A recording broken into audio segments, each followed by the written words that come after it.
Hey, what's going on, everyone? This is Mitch. Good Tuesday evening to you all. Hope you guys have had a fantastic day. Hope you all are having a great week so far. In this video, we're really going to discuss the heat for tomorrow. I'm expecting some records to be broken across areas of the southeast, like Georgia, South Carolina, for example. And then we're going to talk about the severe weather potential across the northeast. Not going to go in extreme detail about it. We'll do that in tomorrow morning's video. But also, towards the end of the video, we're going to give you an update on the tropics. Not going to stay very long on that either. So, in general, I'm going to probably move through this very quickly because we're just touching on topics we kind of already know about: the heat, severe weather, and the tropics. But we're going to give you some updated information on what we can expect over the next 24 hours. If you guys have not subscribed, definitely hit the subscribe button for me. Like the video if you like it. Appreciate the amazing support in the slower times, which it has been very slow. Hit me up on my social media links over here. It's a great way to interact with me.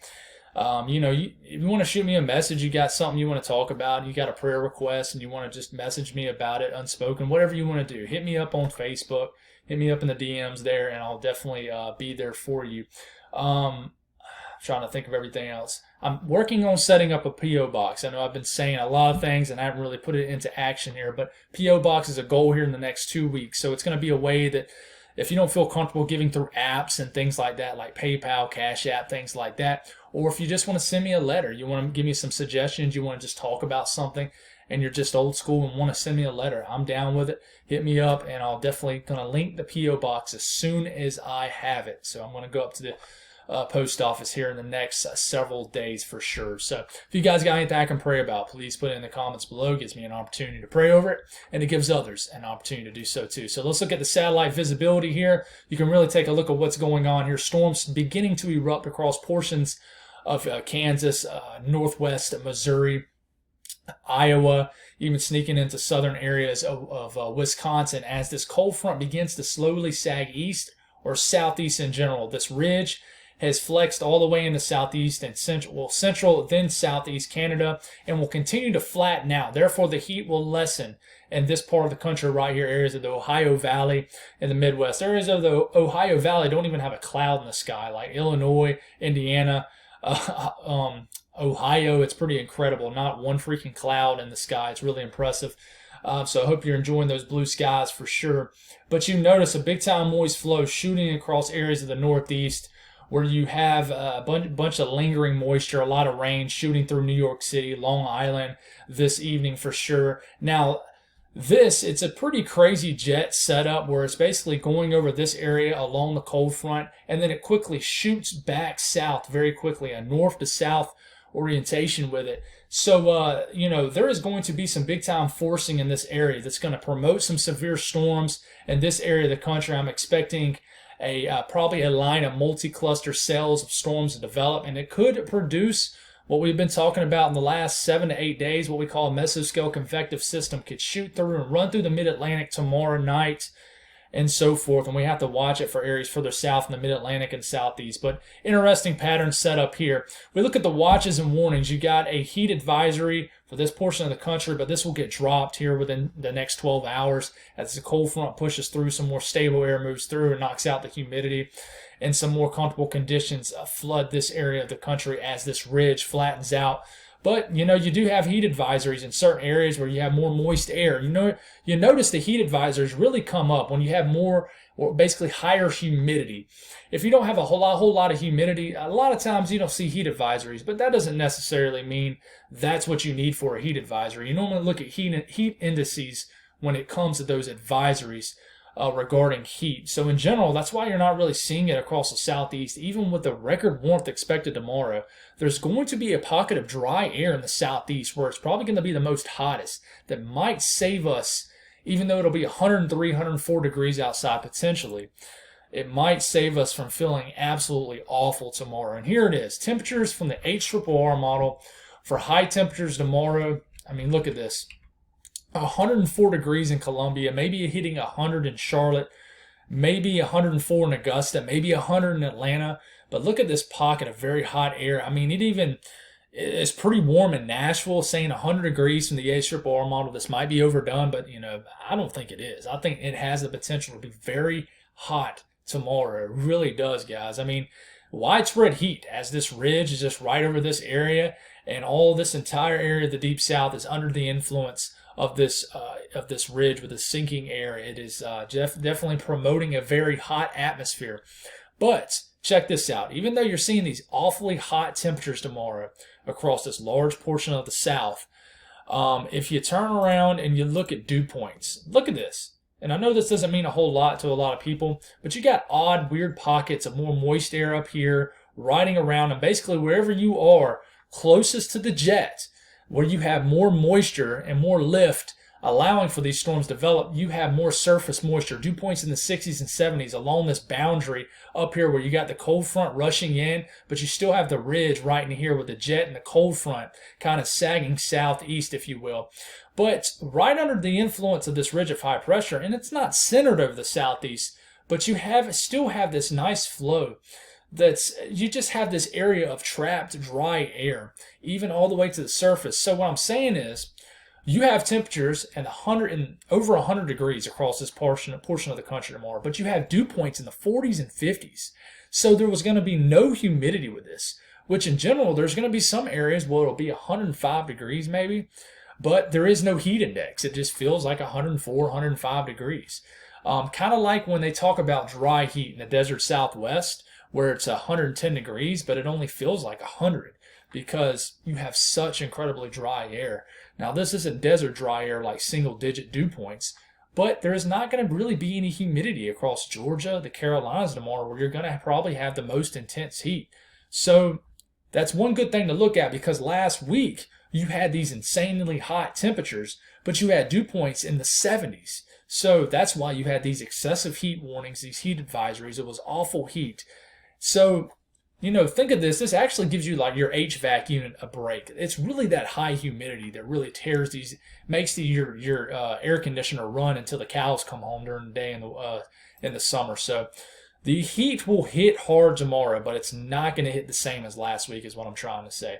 But tomorrow there is a slight risk for severe weather across portions of the Mid-Atlantic and Northeast, Pennsylvania, even an area of New York State, areas of West Virginia, Northern Virginia, Maryland, and an area of Southeast Ohio needs to watch out for some severe weather. With a cold front that's moving through, forcing is going to allow storms to really develop here. There's going to be a tornado threat, a 2% chance. Tornado at 25 miles in a given location. This actually includes Binghamton, New York. It includes Baltimore. It goes right through Scranton, Washington, D.C. So some bigger cities, some higher populated areas need to watch out. But the wind threat is going to be there. A multi-cluster of cells really develops tomorrow, and it could develop into maybe a line of storms that kind of moves due south, from north to south. We'll have to watch how this develops. Hail, not as big of a threat tomorrow with this, but there is going to be hail reports definitely tomorrow. So let's take a look at the NAM. I've been siding with the NAM lately, but it could be overdone. It really could. I hadn't even looked at the ARRR model, honestly. So shame on me for not comparing and contrasting models. But honestly, I'm going to ride with the NAM here. So we're going to start this off by tomorrow around midday. Nothing going on, and then storms erupt along this boundary where this cold front is going to be moving through, knocking out the heat for the Great Lakes, thank God. And moving through, and then just a large area of broken up showers and storms all the way to Kentucky, all the way through areas of southeast Ohio, through northern West Virginia. Watch out, State College, PA, all the way up to maybe even Buffalo. But this really kind of starts to move and sag south through West Virginia in the late afternoon, evening hours, and damaging winds, hail, and a brief tornado threat is certainly possible right into here with this boundary right here. And this will move into Virginia and then continue to surge very quickly deep into Virginia into the late evening hours. And then, in fact, we'll go on and move to the southeast, and we'll see how much these clusters of storms, basically stretching from western areas of Kentucky all the way to Washington, D.C. and Baltimore, how much will they survive throughout the evening tomorrow? They will race through areas of Kentucky, West Virginia, try to make it all the way to Boone, North Carolina, all the way to Raleigh, North Carolina, but how much will they hold together? It'll be interesting. A lot of times the more aggressive scenario plays out with this. But check this out. Once this piece of energy gets all out into the off the coast of North Carolina, it tries to get a little spin to it. We're just in that time of the year where if you get pieces of energy stalled out front to get over some warmer waters, it's that time of the year where you got to watch out. Maybe some kind of tropical system tries to develop out of it, even though it'll likely lack tropical characteristics. It's something that, the GFS and a lot of models have been kind of honing in on. So we'll watch this for a quick spin up. I definitely think it is certainly possible. I wouldn't be surprised at all.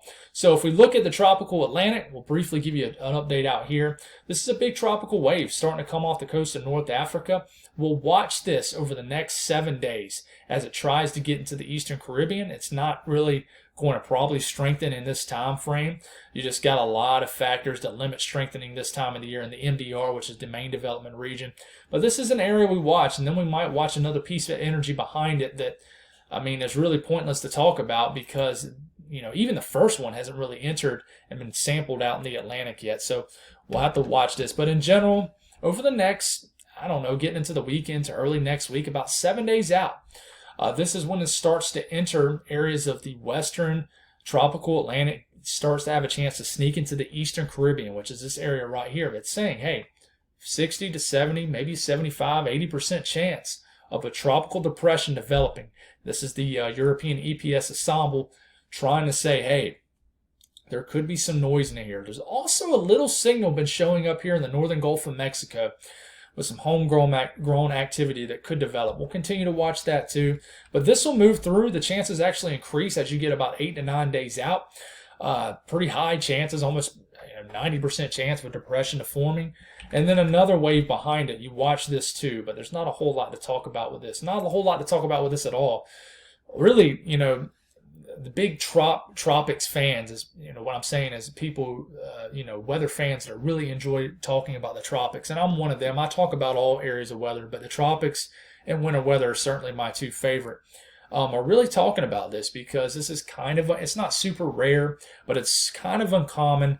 The tropical Atlantic out here, the main development region, is already starting to show some noise.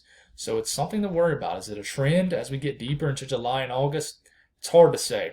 But in general, here's that wave. It starts scooting across the North Atlantic, and then it tries to sneak into areas of the Eastern Caribbean, pops off an L temporarily. It's very slow moving.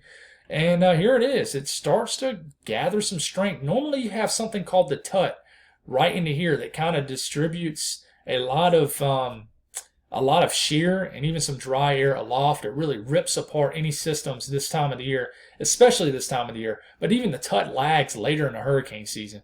But this isn't really going to be much of a factor as we get into about maybe 7 to 10 days out, we think. So this will actually help these tropical systems potentially continue to gain some momentum and not really be bothered much is what I'm trying to say. So we'll watch this. This is no threat, but you definitely want to watch the Caribbean in general as it has a depression or maybe a very weak storm kind of sliding into basically the areas of the Caribbean, and we'll watch the wave behind it. But in general, you look at the European ensembles here, and it shows that first wave right here, making it all the way through the Caribbean and then affecting areas of Central America. And then it shows the second wave right here, but it has this one turning maybe a little bit more northwest. But all this is so far out, truly it doesn't matter. But it just gives you an idea of, hey, something might be starting to brew out here in the Atlantic. Maybe nothing that we need to worry about, but just something we need to watch. And there's also that little signal in the Gulf of Mexico. So that's all I got, guys. Thank y'all for tuning in. God bless all y'all. And y'all have a great rest of your evening.